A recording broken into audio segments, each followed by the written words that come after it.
The Greeks focus on a slower elite army to protect their vulnerable villages, rounding out to an empire that's as powerful in combat as they are economically. With the power of Olympus on their side, they're a force to be reckoned with in any conflict. So let's take a look at how to best use them to achieve victory over any opponent.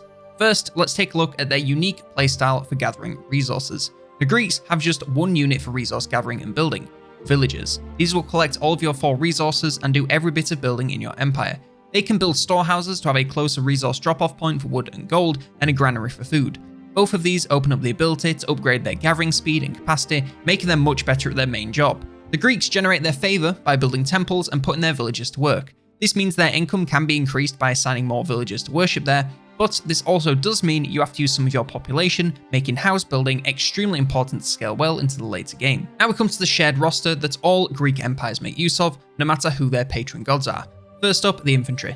Hoplites have decent damage and great toughness, both of which only get better as the game goes on and they get upgraded. They work great as the foundations of any army. Even if they may not be the greatest versus other infantry, they'll defend pretty well and hold enemies still long enough for you to bring in your ranged troops or mythic units to deal all the damage you need. If you can find them some cavalry, then even better, and they'll really do some great damage on their own. The Hypaspists have low defense than the hoplites, but improved damage with a huge bonus versus other infantry. This makes them chew through enemy infantry in moments, tearing straight through their front lines and opening up the rest of their army for attack. They are a little bit slow, so make sure they don't get outran or kited into a situation that's way worse for them. If you want general defense, then hoplites are better, but to get rid of enemy infantry, these are a great pick, so grab a few of each to keep your bases covered. Coming to ranged, first up the Toxotes. These are a very standard ranged unit. They deal great damage to most infantry, especially in larger numbers. They are totally worthless in melee, so keep them well back and protected from cavalry, as they can be wiped out in seconds. They're also quite slow, so position them well to avoid getting caught out. The Peltasts are an anti-ranged unit. They have improved defense versus range damage, allowing them to stay alive whilst closing the gap. Alongside this, their lower range damage gets a massive bonus when attacking ranged units, allowing them to wipe them out in moments. Against anything else, they're worse than Toxos, so pick your targets well and always avoid letting them go into melee, as they simply will not survive. For the cavalry, we have the Hippias. This is an anti-ranged cavalry unit. Obviously, it has high speed, allowing it to get around enemies and into their ranged troops in no time. The respectable damage gets a decent multiplier against ranged troops, causing a swift death for any they find themselves up against. Their range damage is still pretty great even without this multiplier, so if you run out of ranged targets, get them fighting anything that's not anti-cavalry, and they should keep up the value. Just be cautious of their reduced toughness to melee damage, as the focus is yet again on the ranged. The Prodromos are an anti-cavalry unit. Their extremely high speed allows them to catch up to enemy cav and shut them down in moments. Their damage gets a massive boost when fighting cavalry, causing very quick death for whatever cav you put in front of them. It's still decent damage against everything else, but their very low toughness against all forms of damage makes them quite high risk to use against anything else. Kicking off the navy, we have the Trireme. These are a strong ranged ship for taking out those close combat ships. They have fairly high damage output and strong toughness to most kinds of damage that other ships can throw at it. Just be aware of siege ships and any other crush damage, as that can quickly cut through its defenses. It can also transport up to 5 allied units, so it makes for a great blitz attack ship, attacking and dropping off a land force. The Pentaconta is a close quarters combat ship, strongest versus siege ships with that high melee damage and crush defense. It's a great choice for ship-to-ship combat, as that extremely high damage and high speed allows them to swarm enemies fast and take them down faster. They are very vulnerable to range damage, so try to avoid that, but otherwise they'll do great.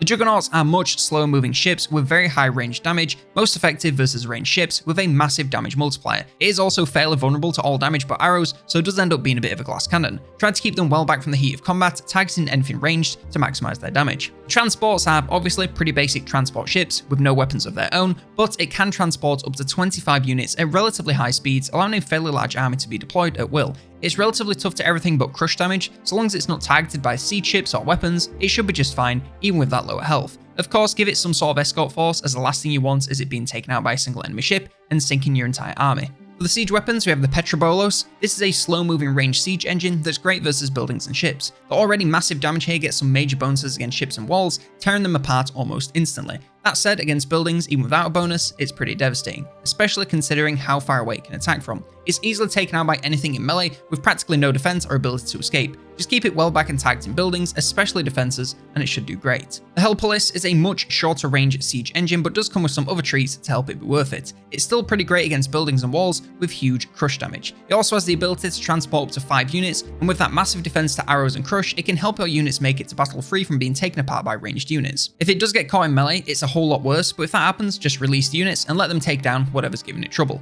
It's a little more fiddly to get value, but can be well worth the hassle with how much you can save your infantry units from ranged. The mythics, we have the Scylla. This is an extremely strong naval monster with brilliant defense to pretty much all forms of damage. It also has great damage of its own and can take down all kinds of ships with ease, no matter what defenses or damage they come with. Of course, it is weaker to heroes, but any other mythic units, it'll be even stronger, so target those for maximum value. And the longer it's in combat, the more heads it grows, each attacking individually for massive damage output. And we have the Carcinos. This has less HP but similar toughness to the Scylla, and a similar story in the damage department. It's not quite as strong but will still do great versus all kinds of ships. That bonus versus mythic units is even better, so prioritize them at all times to deal as much damage as possible. And if it does eventually die, it explodes, dealing damage in the surrounding area, so if it's about to go down, send it charging into the middle of as many enemies as you can for one last burst. And lastly, we have the Titan of the faction. It is of course the end game unit and has stats that reflect this. Massive HP with excellent defense versus all kinds of damage. Huge area damage with massive multipliers against pretty much everything but heroes. The only weak point is the speed, which is a little bit slow, but honestly, if this thing could sprint, it'd be a little bit cracked, so I'm okay with it. Lastly, he has a ground smash ability, dealing huge area damage and sending smaller units flying. But by far, the most powerful thing you should make use of is today's sponsor, Instant Gaming. If you want games cheap, then you should check them out. They have all the latest releases like Frostpunk 2, Space Marine 2, Age of Mythology, and a whole lot more at cheaper prices than you can find them anywhere else. No matter if you're playing on PC, PlayStation, Xbox, or Switch, they have you covered with 24/7 instant delivery and 4.7 stars of customer service. Check them out at the link below and get yourself some cheap games. Thanks to Instant Gaming for partnering with the channel, and now onto the gods. First up, Zeus. His empire starts with extra favor and gains it faster, allowing him to make more use of mythic units and god powers. Combined with the reduced mythic unit population cost, and he can really bring a lot of them. He makes for a great early game rush empire, as his infantry do increased damage to buildings, and the tier 2 hoplites move significantly faster, making early game attacks a very viable strategy. His unique abilities, his empire starts with the Bolt ability that can instantly kill a single military unit. He also has access to research that causes all heroes in his empire to train faster and have an increased maximum HP. His unique unit is the Myrmidon. This is a very strong melee infantry unit that deals divine damage which ignores all normal armor. It's a strong all-round battler that lacks specialization. This means it can attack anything and do okay, but won't be particularly amazing against anything, with a lack of damage multipliers outside of the global buildings. Sprinkling a few to help out on the front lines, with their slower speed and high defense and damage in the late game, he'll be a great all-rounder. For his heroes, he has Jason. He's a strong all-round early game hero with nothing too notable about him. He will collect early relics and defend well against smaller attacks. In the late game, he'll be a strong presence on the front lines to focus down mythic units with that massive bonus damage. Heracles is another strong front lines battler, less defense but more damage and speed than Jason, so a little bit more of a glass cannon.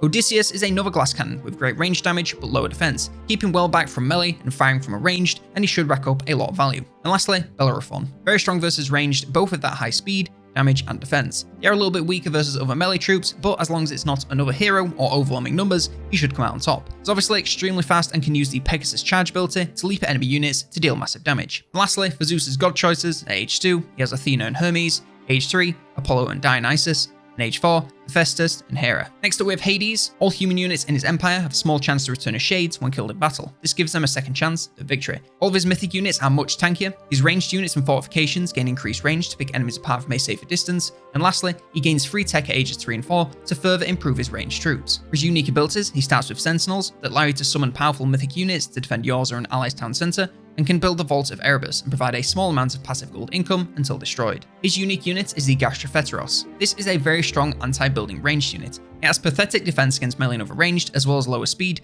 but if you can get it in range, the damage output will be insane. It's already relatively high, but the modifier against buildings is truly crazy. It allows just a couple of them to take down entire towns in no time. Just make sure you pick them targets well, or their efficacy falls off a fairly large cliff. For his heroes, he has Ajax. This is another strong early game hero with good all-around stats. Good defense and damage with a nice bonus versus mythics, making him a real killer if he can find one to target. He's a little bit slow, so really is a frontlines bulwark rather than a speedy flanker. Achilles is a mounted melee lord with great power versus ranged. He's about as tough as Ajax, but the defense has been shifted to better protect against arrows. Use that high speed to shut them down fast, and of course target any mythics you can to maximize that bonus damage. Chiron is a little bit less tough than Achilles, but is a ranged unit, so that's fair enough. Damage is very strong and has a decent range, so can be dealt from relative safety. Great versus infantry, but of course, mythics are the real target. And lastly, Perseus is an extremely high damage hero with massive melee and divine damage, cutting through defenses with ease. He shares the petrification ability from Medusa units, so will regularly turn nearby enemies to stone for rapid instant kills.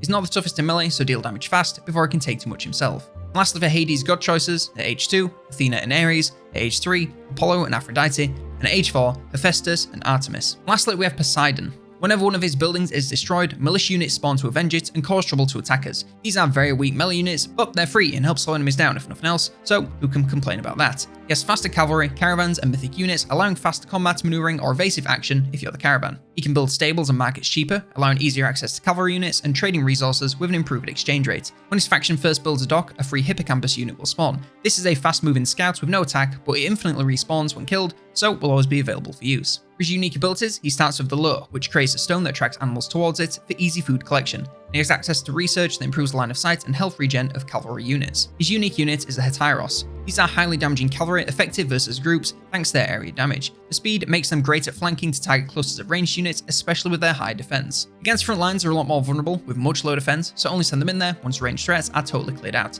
They have slight glass cannons, so choose their targets well and move fast to get value. For his heroes, he has Theseus. This is yet another strong early game hero, more focused on defense than attack. He's relatively strong at both and the early game answer for the mythics, so get him lead any attacks you make and he should do well enough. Atlanta is a much faster moving offensive hero, takes a slight hit to defense versus ranged, but the damage boost is well worth it. Deals huge melee damage, so is a great asset on the front lines, or as a flanker with that enhanced speed. Hippolyta is a very high damage ranged unit, has medium range and deals huge damage with a great bonus versus mythics, making her a great backline sniper. She's tough enough for backlines work, but keep her out of melee as she'll still go down fast and can't move too fast if she needs to escape. Lastly, Polyphemus. This is a great, monstrous frontlines fighter. Lots of HP and decent toughness to all forms of damage. Its own damage is very high both against troops and buildings, making it a great addition to any front line. It can also slam the ground for some great area damage, making it even better versus clumps of enemy units. And for Poseidon's god choices, at age 2, Ares and Hermes, age 3, Aphrodite and Dionysus, and age 4, Hephaestus and Artemis. Lastly, we'll cover what each of the age gods do. Athena's god power is restoration. This heals units and repairs structures in the target area and is of course useful whenever you're in a big battle and want to keep your troops topped up. The mythic unit is the Minotaur. These are decent, strong melee monsters that's pretty great against almost anything. Defense is great across the board and combined with the higher speed, it can attack anything it wants and do very well. Damage is very high in the bonus versus mythics, make it an absolute terror for almost anything. Of course it's weak against heroes, but that's just mythic units, so avoid these and it should be fine.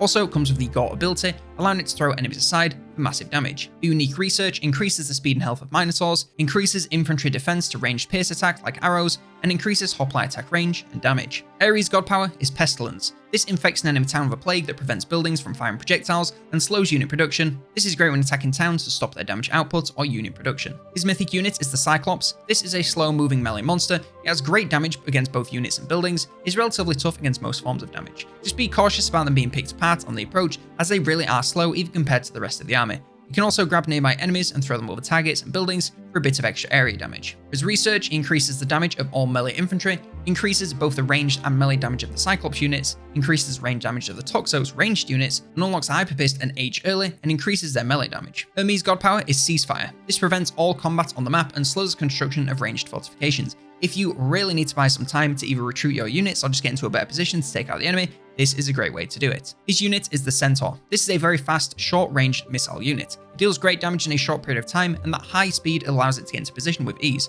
Just keep it away from any form of damage as it lacks any real defense, and will go down fast to pretty much anything. His research increases the range of centaurs and their HP, increases the speed and damage of cavalry and centaurs, and unlocks a respawning centaur scout with improved speed and line of sight. Apollo's ability allows him to create an underworld passage. This creates a passage between two areas of the map, allowing instant travel for all of your units until it's destroyed. His unit is the Manticore. This is a medium range monster with some decent rapid firing damage. It's not the highest in the game, nor is it the toughest, so it's more of a support troop to aid your other units than a real powerhouse carry. It can also launch volleys of attacks to raise that damage, especially against clusters of enemy infantry. His research increases the line of sight of all units and buildings, and allows you to see what enemy buildings are training or researching as long as you have vision. Allows your temples to heal nearby units, increases the damage of all ranged units, and allows your pentacons ships to deal critical hits. Aphrodite's god power is Curse. This turns a number of enemy units into pigs. Not only does this reduce the power of an enemy army, you can also capture those pigs for free food. Just try not to think about the logistics of that one.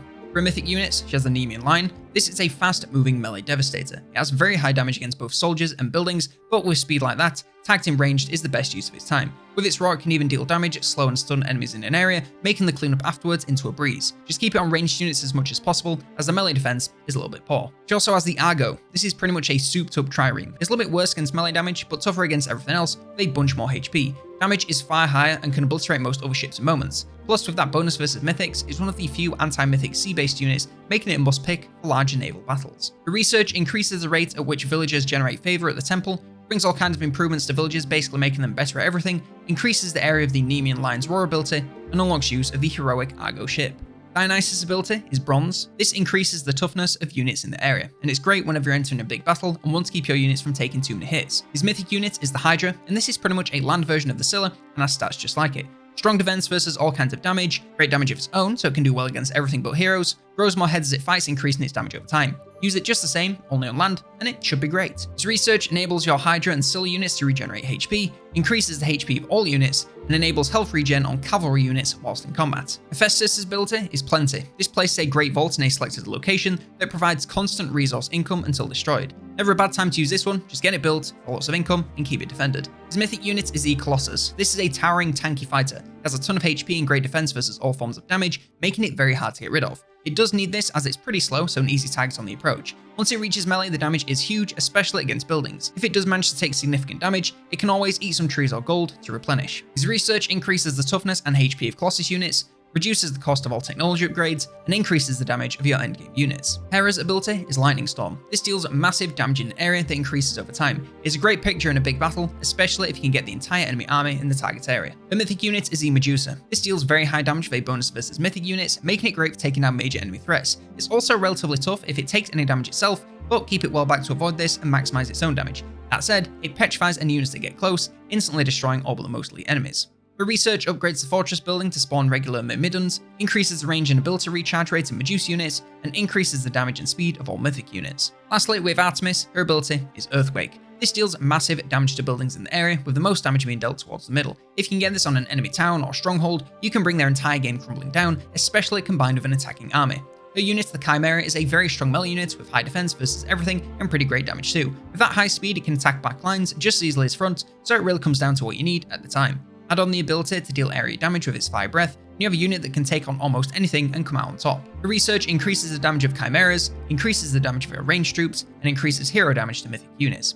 And that's everything there is to know about the Greeks in Age of Mythology Retold. Let me know what culture you'd like to see next in the comments below. Like, subscribe, become a member to see yourself in the credits, and if you want more Age of Mythology videos, then check out my complete beginner's guide.